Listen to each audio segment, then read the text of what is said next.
Bab 108. Tuan Muda Ye sedikit naif. Hachiyu.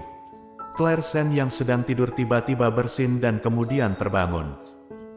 Dia melihat langit-langit di ruangan dengan samar untuk waktu yang lama sebelum bereaksi dan tanpa sadar ingin menarik selimut. Tapi salah satu tangan bergerak lebih cepat darinya, dan dia menarik selimut untuknya sebelum dia bergerak.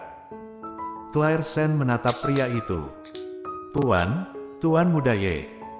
Claire Sen memanggil pihak lain, mencoba untuk duduk. Golden Ye meliriknya dengan suara tipis, tapi hanya tidur selama setengah jam dan menendang selimut.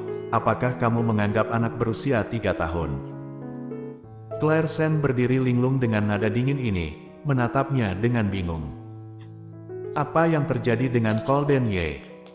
Aku tidak tahu apa yang terjadi. Pada akhirnya, Claire Sen hanya bisa tergagap dan menjelaskan. Dia tampaknya memiliki kebiasaan menendang selimut, tapi aku tidak menyangka Golden Ye menutupi selimutnya. Bodoh. Golden Ye meliriknya, lalu membuang muka. Kata bodoh itu membuat wajah Claire Sen memerah, dan tanpa sadar dia ingin menggigit bibir bawahnya, tapi suara Golden Ye melayang samar, lukanya masih belum sembuh dan masih ingin menambah luka baru. Kemudian Claire Sen berhenti, dan dia memberinya tatapan rumit di matanya. Ketika kamu bangun, bereskan dan pulang. Ketika kata-kata itu selesai, Golden Ye berbalik dan menggulingkan kursi roda dari tempat tidurnya. Claire Sen tinggal sebentar dan membuka selimut untuk duduk. Ketika dia akan bertanya pada dirinya sendiri apa yang dia kenakan, dia melihat satu set pakaian di ujung tempat tidur, yang sepertinya cocok untuknya. Dia bangkit dan membawa pakaiannya ke kamar mandi. Golden Ye mendengar suara itu dan berbalik untuk melihat Claire Sen berjalan dengan postur yang sangat aneh. Bibir Golden Ye melengkung tanpa sadar. Claire Sen menghela nafas lagi tentang bekas luka di tubuhnya saat dia mengganti pakaiannya. Dia masih kesal dengan tanda ini sebelumnya, tapi sekarang dia tahu bahwa itu adalah Golden Ye yang meninggalkannya. Suasana hatinya tiba-tiba menjadi kurang suram dari sebelumnya. Setelah perubahan, Claire Sen perlahan berjalan keluar dari kamar mandi dan berjalan di depan Golden Ye. Bagaimana kalau kita kembali sekarang? Golden Ye menatapnya. Dia mengambil rok dari lemari di rumah, gaun biru muda membuat sosoknya sangat indah, tapi Golden Ye menyipitkan matanya dan tiba-tiba melepas mantelnya. Pakai. Claire Sen berhenti, mengambil jaketnya, tapi tidak memakainya. Tidak suka, tanyanya. Mendengar itu, Claire Sen menggelengkan kepalanya. Lalu kenapa tidak memakainya? Claire Sen berbisik, jas ini mahal, kan? Jika aku memakainya, kamu harus membuangnya, atau lebih baik mengembalikannya kepadamu. Setelah berbicara, Claire Sen mengulurkan tangan dan mengembalikan jas itu. Golden Ye tersedak oleh kata-katanya, tetapi dia tidak menyangka bahwa dia akan menggunakan ini untuk membuat keributan, dan alisnya yang indah dipelintir menjadi satu, dan suara Golden Ye menjadi dingin. Apakah kamu mencoba untuk kembali ke kediaman Ye dan umumkan semua orang apa yang terjadi pada kita tadi malam? Claire Sen berhenti, wajahnya sedikit pucat. Aku tidak ada. Di mana dia berani berpikir seperti ini? Dia tidak pernah memikirkan apapun. Claire Sen mengerti dalam sekejap, dia mengenakan setelan itu untuknya, tetapi karena dia tidak ingin orang-orang keluarga Ye melihat jejaknya. Memikirkan hal ini, Claire Sen diam-diam mengenakan setelan itu di tubuhnya, menutupi lehernya dengan erat. Mengenakan jas di tubuhnya yang kecil dan kurus seperti anak kecil yang mencuri pakaian orang dewasa, betapa canggung melihatnya, tetapi Golden Ye merasa sangat menyenangkan untuk melihatnya, menarik kembali pandangannya dan berkata dengan dingin, ayo pergi. Iya. Claire Sen mengikutinya keluar dari bangsal. Meskipun 1 hari telah berlalu, postur berjalan Claire Sen masih aneh, dia merasa kakinya sakit setiap langkah yang dia ambil, tetapi jika dia berjalan seperti ini, bagaimana jika dia dicurigai saat kembali ke kediaman Ye? Jadi Claire Sen hanya bisa memaksakan dirinya untuk berjalan dengan postur normal. Setelah masuk ke dalam mobil, Claire Sen tiba-tiba memikirkan sesuatu. Di mana ponselku? Golden Ye mengabaikannya. Claire Sen sedikit cemas, karena sebelum ponselnya disita oleh Golden Ye, maka Selihan memberinya ponsel lain, tapi sekarang dia kehilangannya lagi. Juga tidak tahu apakah itu diambil oleh Steward Lu atau Golden Ye menyimpannya lagi.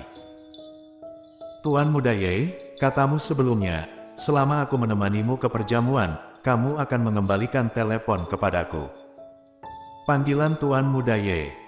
Golden Ye mengerutkan kening, kamu memanggilku apa? Claire Sen terdiam, Tuan Muda Ye. Apakah ada yang salah? Siapa yang menyuruhmu memanggilku seperti ini?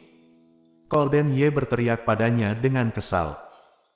Claire Sen mengecilkan bahunya karena ketakutan dan mengecilkan seluruh tubuhnya di balik jas itu. Bukankah kamu membiarkan aku memanggilmu seperti itu? Golden Ye. Kamu tidak diizinkan memanggilku seperti itu di masa depan. Claire Sen. Lalu aku memanggilmu apa? Golden Ye juga tiba-tiba tidak bisa menjawab, tetapi tiba-tiba menoleh dan menatapnya dengan kejam dan memperingatkan, lagi pula, kamu tidak boleh memanggilku seperti itu. Udara berhenti selama beberapa menit, dan Claire Sen menatapnya sebentar dan menundukkan kepalanya. Mengerti. Lalu kapan kamu akan mengembalikan ponsel itu kepadaku? Ponsel? Apa lagi yang kamu lihat selain ponsel? Golden Ye benar-benar akan dibuat gila oleh wanita di depannya. Apakah yang terpenting sekarang adalah ponsel? Claire Sen sedikit dirugikan oleh keganasannya, dan matanya memerah tanpa sadar. Kamu menyuruhku pergi ke perjamuan bersamamu dan memberiku teleponmu. Aku tidak memohon padamu. Melihat dia akan menangis, Golden Ye tidak mengganggunya lagi. Saat pulang aku akan memberikannya. Suasana baru tenang di dalam mobil. Arthur Xiao, yang duduk di depan, memiliki garis hitam di wajahnya. Bagaimana perasaan Tuan Muda Ye? Tampaknya sedikit naif. Dan apa dia maniak? Aku benar-benar tidak mengerti. Mobil dengan cepat tiba di kediaman Ye, dan Claire Sen hampir jatuh dengan kaki yang sakit ketika dia keluar dari mobil. Untungnya, dia bereaksi tepat waktu untuk mencegah tragedi itu terjadi. Dia mengikuti Golden Ye ke kediaman Ye. Tuan Besar Ye dan Davin Ye berdua di ruang tamu. Davin Ye bangkit dan menatap mereka sambil tersenyum. Golden Ye, adik, kalian sudah kembali. Ya. Golden Ye mengangguk, tanpa menggerakkan matanya, dia berjalan menuju lift. Tuan Besar Ye kesal dengan sikapnya, dan berdiri, kalian berhenti untukku. Apakah kamu masih memiliki kakek di matamu, bocah? Jelas, tidak. Jika tidak, Golden Ye bahkan tidak perlu menyapanya. Golden Ye berhenti, Claire Sen secara alami tidak berani maju. Dia tanpa sadar mengumpulkan jas di tubuhnya dan memperhatikan apakah tanda di lehernya terlihat. Ada masalah. Suara Golden Ye dingin. Tuan Besar Ye berdiri di sana dan mencibir, apa yang akan kamu lakukan dengan keluarga Lu?